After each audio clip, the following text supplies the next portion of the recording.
ઉપલેટા તાલુકાના મોટી પાનેલી ગામમાં આજરોજ અત્રેની શ્રી લોહાણા મહાજનવાડી ખાતે યોજાયેલ વિચાર ક્રાંતિ અભિયાન મહાયજ્ઞમાં પ્રજ્ઞાપુરાણ વક્તા હરિદ્વાર શાંતિકુંજના બહેન શ્રી મીનાક્ષીબેન પટેલની અદ્ભુત અને સુંદર વાણી દ્વારા આધ્યાત્મિક વિચાર ક્રાંતિને ગ્રહણ કરવા હજારો માતાઓ બહેનો ઉમટી પડી હતી.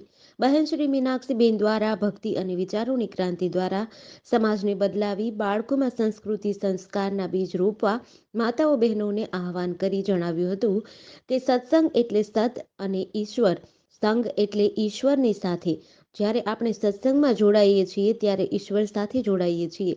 જો વાલીઓ લૂંટારો સત્સંગથી વાલ્મીકી ઋષિ બની શકે તો આપણે કેમ હરિને ન પામી શકીએ. મીનાક્ષીબેનની અલૌકિક વાણીથી પ્રેરાઈને માતાઓ બહેનોએ પોતાના વિચારોમાં આધ્યાત્મિક ક્રાંતિ લાવી ભક્તિ અને સત્સંગના માર્ગે વળવાનો પ્રબોધ સંકલ્પ કર્યો હતો.